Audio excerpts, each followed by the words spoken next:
After the banishment of Dorobo, the Maasai thrived in their vibrant community. The echoes of Oloibon's teaching continued to resonate, their lives intertwined with the cattle they cherished. The lessons learned were woven into the fabric of their daily existence. But beyond the warmth of their fires and the laughter of their children, another story unfolded. A tale of contrast and struggle, where Dorobo remained hidden in the shadows of the forest, their plight often unnoticed. As the night fell upon the Maasai village, the moon shone brightly in the night sky, casting a soft glow over the community. A fire crackled at the center, providing warmth and light, its flickering flames dancing like the spirits of the ancestors. The air was alive with the sound of stories and laughter, a time when the bonds of the community grew stronger under the watchful eyes of the stars. Children played, their joyful laughter echoing into the night, weaving a tapestry of innocence and happiness that wrapped around the adults gathered nearby. They sat in a circle, their faces illuminated by the fire, as Oloibon, the village elder, shared stories rich with wisdom and tradition.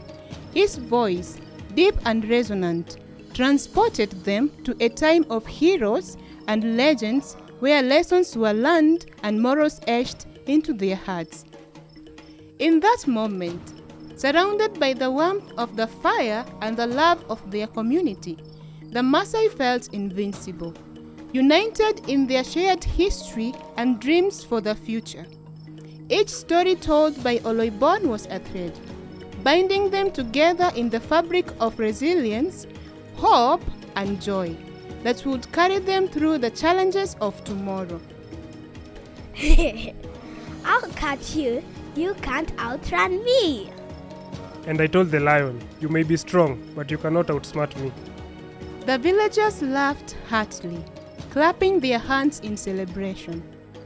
Next time, Oloibon, bring the lion to our feast. They all laughed, sharing food and joy. The warmth and the bonds between their lives were evident. As the laughter faded and the Maasai enjoyed the night, a child, curious and eager for more stories, spoke up. Oloibon, how did you meet Nayep? The crowd quieted, turning to look at Oloibon and Nayep. Oloibon smiled, exchanging a brief glance with Nayep before addressing the child. Ah, that is a tale worth telling. Nayep smiled softly, as if the memory was dear to her as well. It was a day like no other. I was leading our cattle to drink at the river. Accompanied by my fellow herders, we laughed and joked, unaware that my life was about to change. We walked beside the cattle, chatting and exchanging stories. And as we neared the river, my ears caught something unusual, which made me stop. I heard the most beautiful sound, a voice so pure. It made everything else fade away. So I moved towards the bushes, leaving the other herders behind, very focused on finding the source of the melody. I parted the bushes, and there she was, Nayep, her back turned, bathing in the river, as her song filled the air. I could not believe my eyes.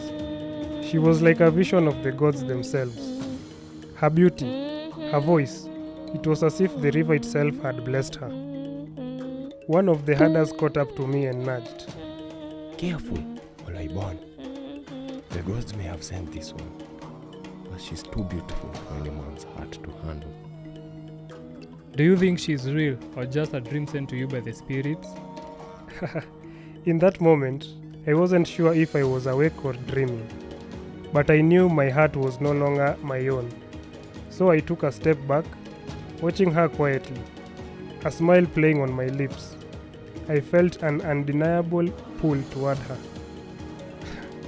From that day, I knew I had found someone who was more than just beauty. She had a spirit that called to mine. The children around the fire were wide-eyed, captivated by Oloibon's story. Oloibon looked at Nayep, who smiled back at him. And that, children, is how I met your beautiful mother. The crowd around the fire erupted in warm laughter once more, the sense of joy and love enveloping the scene. And so, under the night sky, stories of love and life flowed like the river, bringing the Maasai people closer together. But beyond the hills, a different world existed. Dorobo's people did not know the joy of abundance. Their days were marked by struggle, their hearts heavy with weight of hunger and despair. A mother sat by a withered tree, dividing a small portion of food among her children. Her hands trembled as she tried to stretch the meager meal. Eat slowly, my children. We must make this last. On the other hand, the hunters who had gone in search of food but in vain also lamented. Nothing again? The animals grow wiser by the day. Or perhaps the gods have turned their backs on us? We must venture further, but the runs are dangerous and our strength is fading. On the other side of the world, Oloibon's wealth was not only in the love of his people, but in the vast herds that stretched as far as the eyes could see. The cattle, symbol of prosperity, flowed like rivers across the savannah. Oloibon stood tall, watching over them with pride, Nayep by his side. Your wealth, my husband, is as great as the stars in the sky. Oloibon smiled, his hand resting on Nayep's shoulder.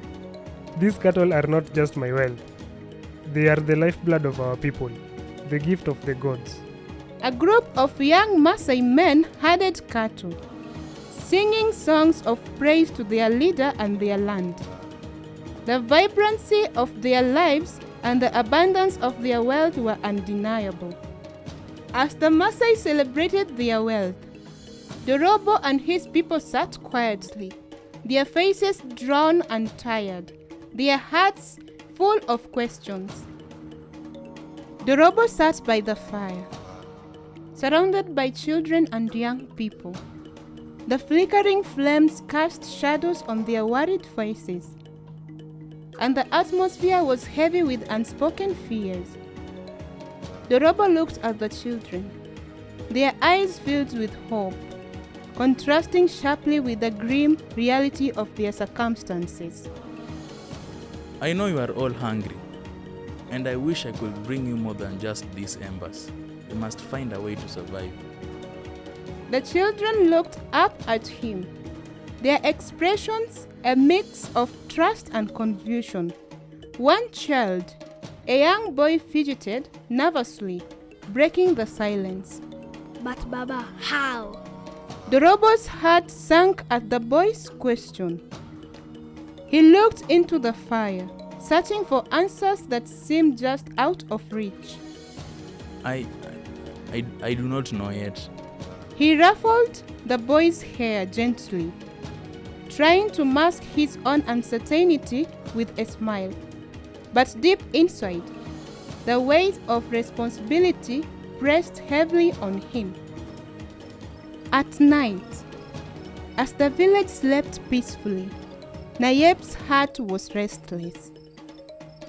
She quietly slipped out from Oloibon's side, careful not to wake him, dropped a dark cloak over her shoulders, and moving swiftly through the shadows, leaving the camp behind.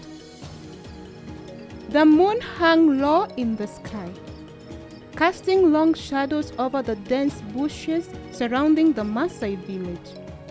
The air was thick with uneasy silence, broken only by the soft rustling of leaves.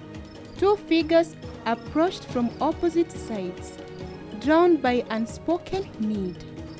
You know why you are here. Nayep stepped into the dim light. Her expression tense, yet determined. She glanced around, sensing the weight of their surroundings. I'm here. We need to hurry. The village will notice if I'm gone too long. The unknown figures leaned closer, their voice dropping to a conspiratorial whisper. Time is not on your side. Finish it today. Nayep's heart raced, the realization hitting her. She maintained her composure, but her eyes betrayed her fear. Give me more time. The unknown figures narrowed their gaze, portraying a predatory glint in their eyes. Trust is a luxury you cannot afford. If you don't help me, the consequences will be dire. The air thickened with tension as Nayep's breath caught. The weight of the threat loomed heavily between them, yet the specifics remained unspoken. What do you want from me? The figure smiled in a cruel twist as the shadows played across their faces. Time is not on your side, Nayep. You have until the next moonrise. Choose wisely.